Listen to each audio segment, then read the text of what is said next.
Hello बच्चों, सभी को नमस्कार। एक बार फिर से स्वागत है कक्षा 12वीं की चैप्टर नंबर 6 जिसका नाम है अवकलन के। क्या हो गया बेटा? कक्षा 12 लिखनी थी, चैप्टर 6 बच्चों, अवकलन के अनुप्रयोग।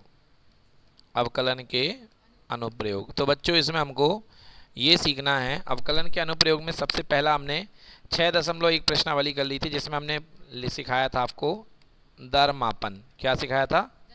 दर मापन।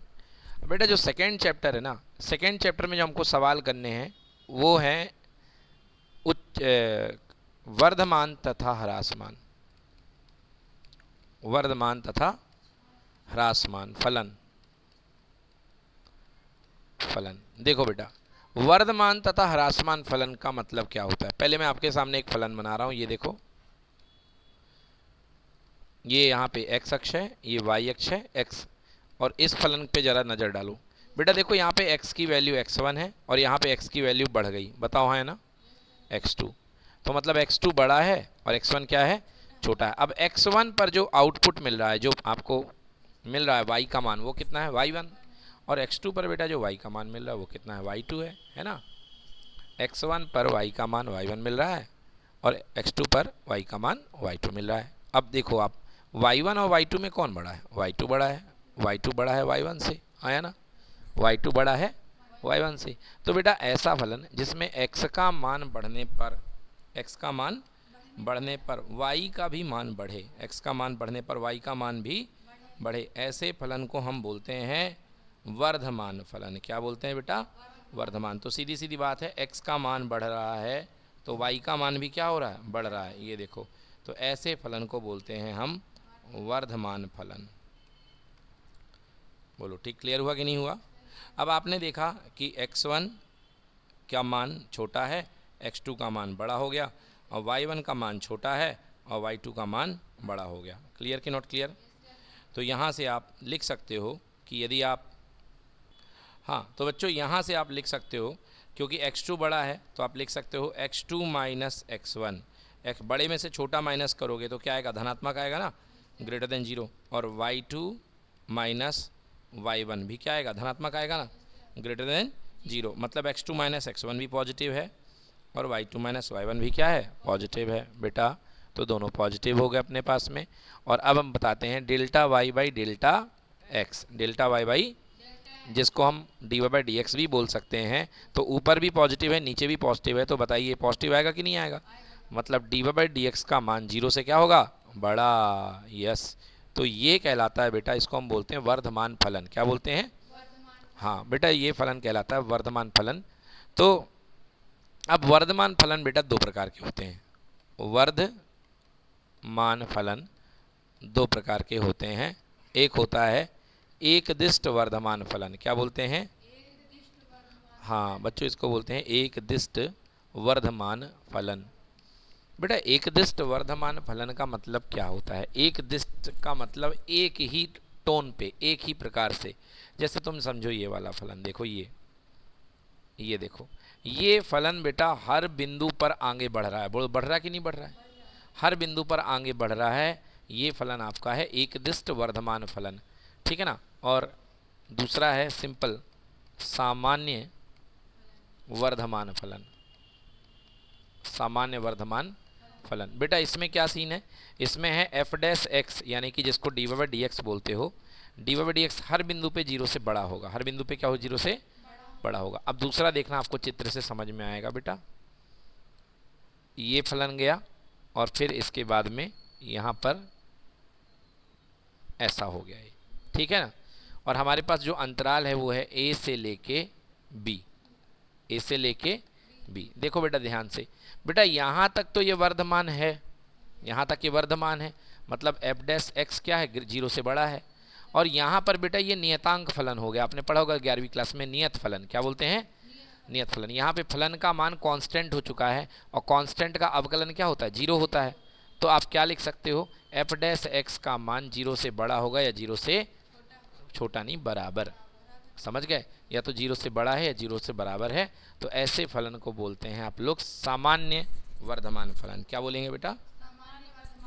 हाँ, तो ये फलन जो कहलाएगा ये सामान्य वर्धमान फलन कहलाएगा। ठीक है ना, ऊपर वाला जो था वो एकदिष्ट वर्धमान कहलाता था और नीचे वाला जो फलन है साइड वाला ये सामान्य वर्धमान फलन कहलाएगा। ठीक है, इसी तरीके से ह्रासमान फलन है, ह्रासमान ये देखो बेटा, अभी आपने देखा कि x का मान बढ़ने पर y का मान भी क्या होगा, बढ़ेगा, तो ये वर्धमान की कैटेगरी है।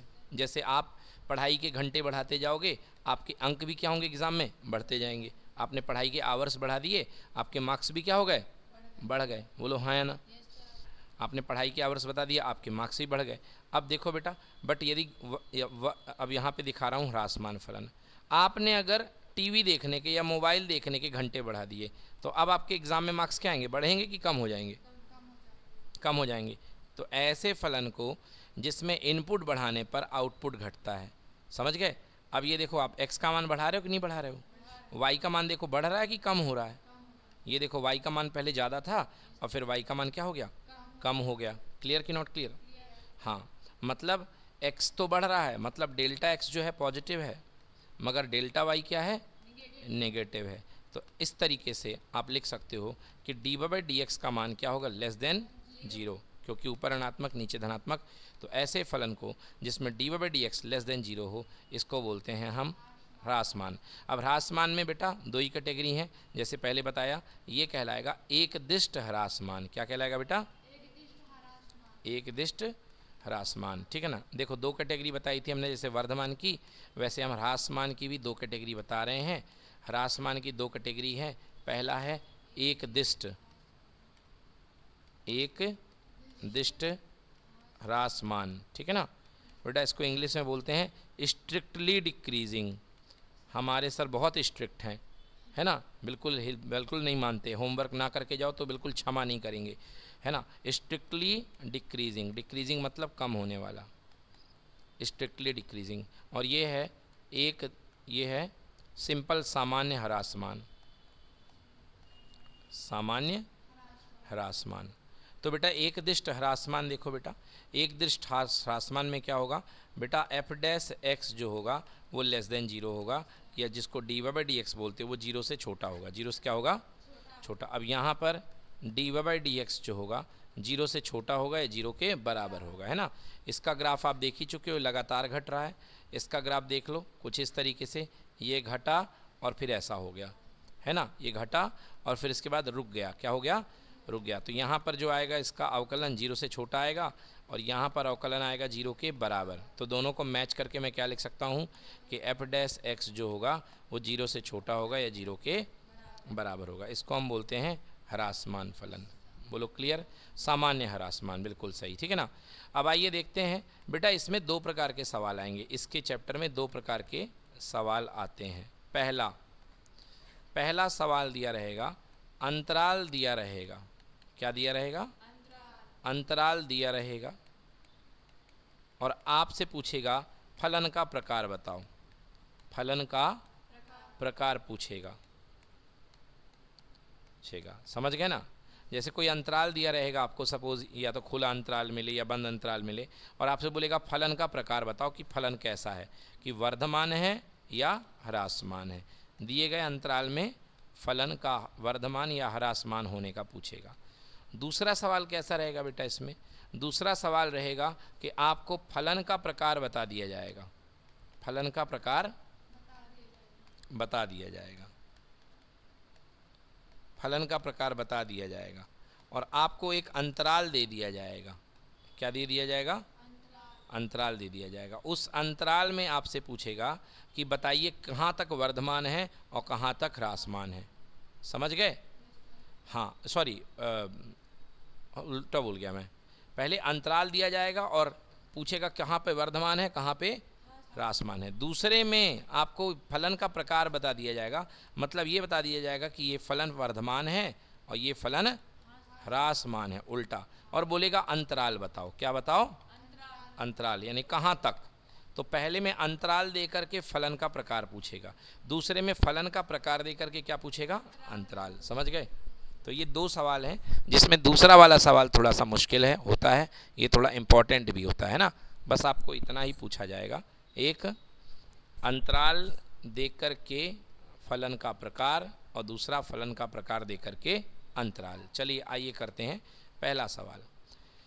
ये देखिए, ये पहला सवाल हमारा जो है ये हमारा पहली कैटेगरी का सवाल है जो हमने फर्स्ट कैटेगरी आपको बताई।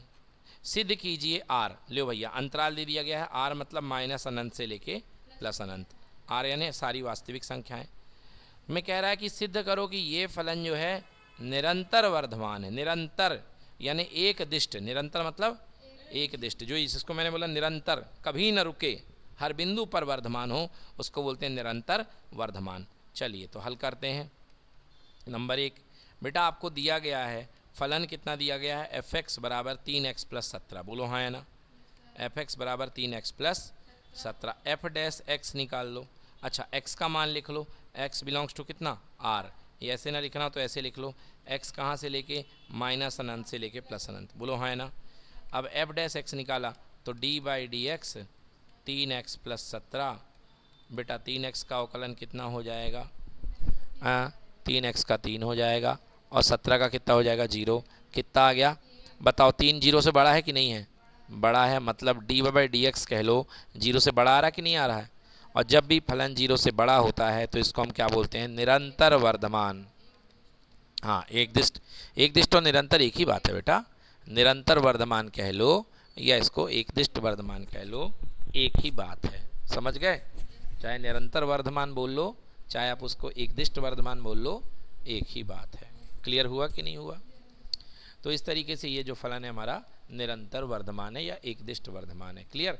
तो पहली कैटेगरी आपने देखी, अंतराल दिया था और आपसे क्या पूछा गया, फलन का प्रकार, फलन का प्रकार। क्लियर हो गया। तो ये देखिए, ये वाला आप मेथड करेंगे, x के सापेक्ष अवकलन करने पर 3 आया, 3 0 से बड़ा है, अतः r के प्रत्येक अंतराल पर फलन क्या है, निरंतर वर्धमान। चलिए अगला, सिद्ध कीजिए कि r, फिर से बेटा अंतराल आपको दे दिया गया है और फलन क्या है, y बराबर e की पावर 2x, क्या है, तो y बराबर e की पावर 2x। बेटा जिससे अवकलन नहीं बनेगा ना वो दिक्कत में पड़ेगा। तो सवाल है आपके पास में, फलन दिया है y बराबर e की पावर 2x, तो इसको अवकलन करना है, तो d by D X of Y और यहाँ पे d by D X of e की पावर 2x। अगर आपकी प्रैक्टिस हो चुकी है तो आपको पता है कि इसका उत्तर आएगा 2e की पावर 2x, 2e की पावर 2x। यदि नहीं बनता तो मैं आपको बता देता हूँ, क्या करेंगे, मानेंगे, लेट यानी मानना, लेट t बराबर कितना बेटा 2x के, t बराबर कितना 2x के, 2x को आपने t मान लिया, 2x को क्या मान लिया, t मान लिया, तो उल्टा लिखो, ज़्यादा फीलिंग आएगी। तो लिखेंगे माना 2x बराबर t, 2x बराबर, अब क्या हो जाएगा, D by D X equal to D by D X, और ये क्या बन गया, e की पावर t, e की पावर, अच्छा इसको t क्यों माना, क्योंकि हम जानते हैं कि e की पावर x का होता है e की पावर x। तो हमने बताया था ना काश मेथड, काश तुम ऐसे होते, तो हम सोच रहे हैं काश तुम e की पावर x होते, तो उसने t मान लिया। चलो बेल बजेगी, अंदर फलन का एक है t का, तो यहाँ पे t का हमको ऑपरेटर लेना पड़ेगा, d by D T E की पावर t, और हिसाब बराबर करने के लिए dt बाई डी एक्स। बेटा e की पावर t का अवकलन क्या होता है, e की पावर t ही होता है ना, और d बाई डी एक्स, और यहाँ t की वैल्यू रख दो, t की वैल्यू कितनी है 2x, तो ये बन गया e की पावर 2x और यहाँ पे हो गया कितना 2x, तो 2 बाहर आ गया, x का कितना हो गया 1, तो उत्तर कितना आ गया 2e की पावर 2x। ठीक है बच्चों, इतनी प्रैक्टिस कर लीजिए। देखिए मैंने एक लाइन में ला दिया था, ये कैसे आया, प्रैक्टिस से आया, किससे आया, हाँ प्रैक्टिस करेंगे तो आपको भी बन जाएगा। ये आ गया बेटा हमारा डी बाई डी एक्स, बोलो हाँ है ना। अब देखो अपने पास में डी बाई डी एक्स या एफ डैश एक्स दिया गया है 2e की पावर 2x। बेटा क्या आप इसे 2 गुणे e की पावर x का होल स्क्वायर लिख सकते हैं, बोलो हाँ है ना।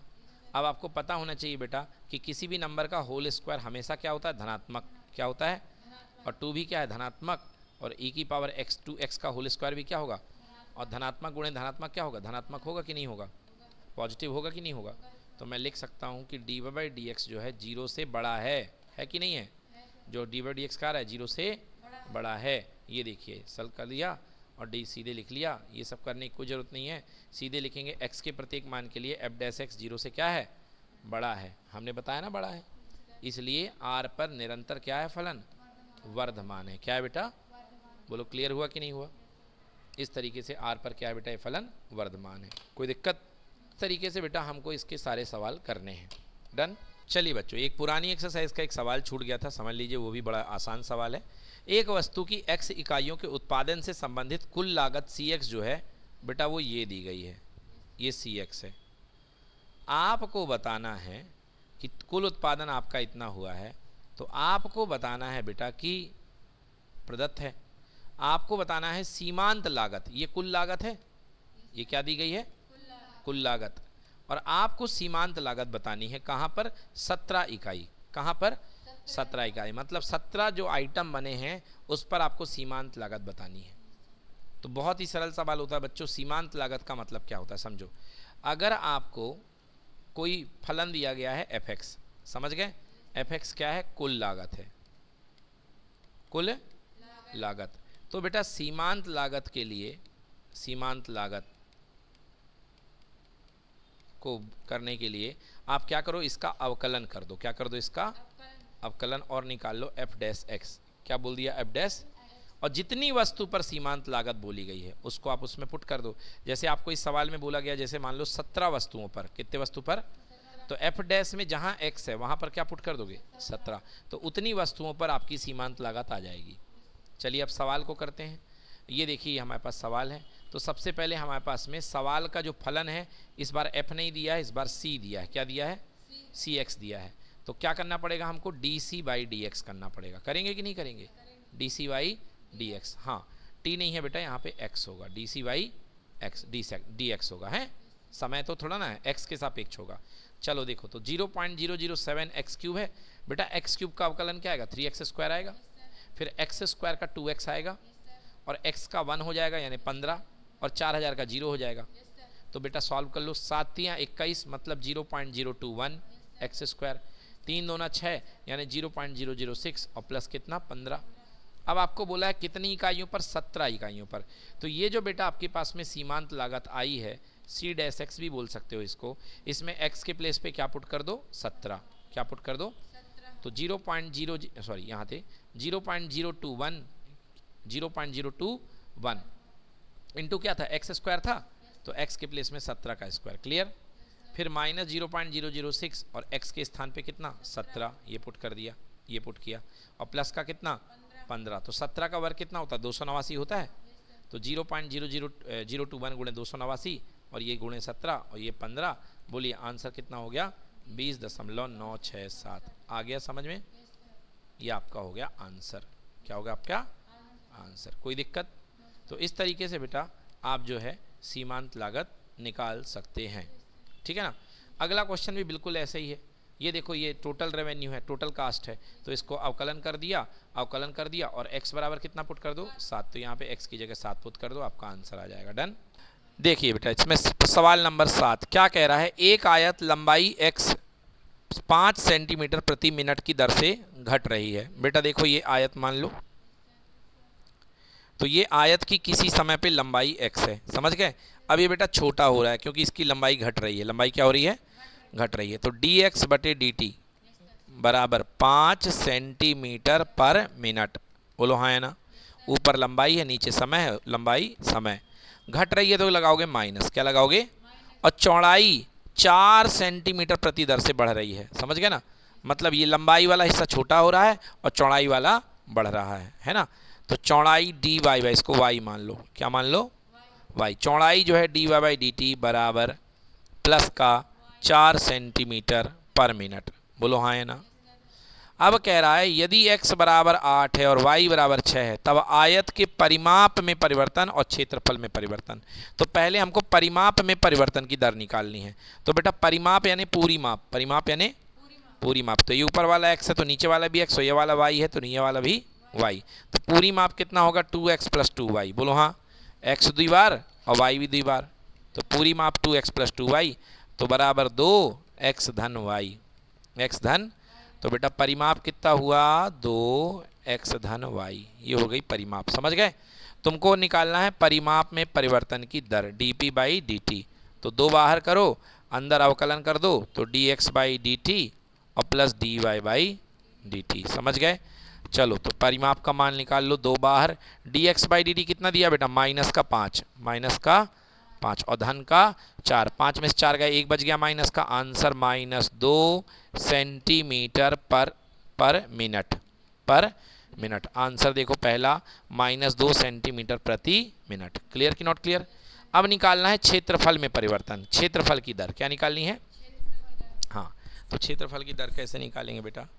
देखो, तो सापेक्ष कर दो, समय के सापेक्ष इसका अवकलन, तो dA/dt अवकलन एरिया का dA/dt बराबर d/dt, अंदर क्या था x और y, पढ़े हो प्रथम फलन गुणे द्वितीय का अवकलज प्लस द्वितीय गुणे प्रथम का अवकलज। और इन लोगों ने x का मान बोल रखा है हमको, x का मान 8 है और y का मान 6 है, तो जहाँ x है वहाँ 8 रख दो, तो x बाहर 8, और देखो y के बढ़ने की दर कितनी है? +4 है कि नहीं है? ये दिया था ना +4, और फिर y का मान 6 और x के घटने की दर कितनी थी? -5, 8 चौके 32, 6 पंचे 32 में से 30 गए, कितना हुआ? 2, मतलब 2 सेंटीमीटर स्क्वायर प्रति मिनट। क्यों? क्योंकि क्षेत्रफल की इकाई क्या होती है? सेंटीमीटर स्क्वायर, और समय दिया है प्रति मिनट, तो उत्तर आएगा 2 सेंटीमीटर स्क्वायर प्रति मिनट। ये नोट, यदि परिवर्तन की दर बढ़ रही होती तो हम चिन्ह धनात्मक लेते हैं, और यदि परिवर्तन की दर घट रही होती तो हम चिन्ह, हाँ हमने बता ही दिया आपको, ठीक है ना।